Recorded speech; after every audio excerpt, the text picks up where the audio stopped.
Picture an ice cube sitting on a table in front of you. The room is cold. You can see your breath, it is 25 degrees. Now the room slowly starts warming up. 26, 27, 28, 29, 30, 31 degrees. The ice cube still sitting there, completely solid. Nothing happening. And then 32 degrees. It starts to melt. One single degree, seemingly no different from the 6 degrees before it. But this one unlocked everything. That ice cube is your habits. And most people quit at 31 degrees.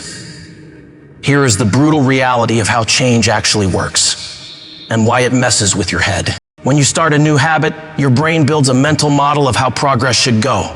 Linear, steady, visible. A little effort in, a little result out. But that is not how compounding works at all. In the early weeks and months, you are in what I call the valley of disappointment. You are running every day. You are eating better. You are studying. And the results. Invisible, so you think, I've been at this for a month. Why can't I see anything? And once that thought takes root, it is almost impossible to keep going. But here is what you are not seeing. The work isn't disappearing. It is accumulating silently. Like geological pressure building underground for years before an earthquake tears everything open in a single moment. Let me give you 2 examples that will change how you see your own progress forever. Bamboo. For the first 5 years after planting, you can barely see it. Just a thin shoot, barely growing. Meanwhile, underground, it is building one of the most complex root systems in nature. Miles of infrastructure silently expanding.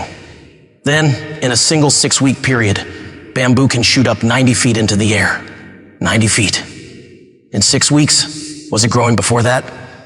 Yes, just not where anyone could see it.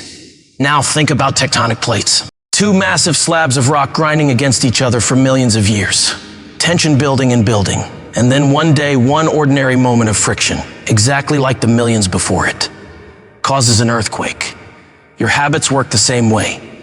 The 100th day of journaling looks identical to the first, until one day it doesn't. One day you are different. When someone finally breaks through, when the business takes off, when the body transforms, when the skill suddenly clicks, the world calls it an overnight success. They see the earthquake. They don't see the tectonic plates grinding for years. They see the bamboo shooting up. They don't see the root system that made it possible. But you'll know, because you'll have been in the valley of disappointment, quietly doing the work when nobody was watching and nothing was showing. That is not wasted effort. That is stored potential. Every rep, every page, every choice. It is all in the account, even when the balance looks like zero. The San Antonio Spurs, one of the most successful teams in NBA history, kept a quote on their locker room wall. It was from a social reformer named Jacob Riis, and it goes like this: when nothing seems to help, I go and look at a stonecutter hammering away at his rock, perhaps 100 times without as much as a crack showing in it. Yet at the 101st blow, it will split in 2. And I know it was not that last blow that did it, but all that had gone before. The last blow gets the credit. The first 100 blows did the work. Which blow are you on right now? So the next time you feel like your habits aren't working, I want you to remember the ice cube. You are not failing. You might just be at 31 degrees. The work you did last week, last month, last year, it is not gone. It is building roots. It is building pressure. It is building toward the moment when everything shifts. Mastery doesn't reward the most talented. It rewards the ones patient enough to survive the plateau. So stay in the room, keep adding heat. 32 degrees is coming. If this gave you something to hold on to today, share it with someone who needs to hear it, and drop a comment. Where are you right now on your journey? Let's talk about it. See you in the next one.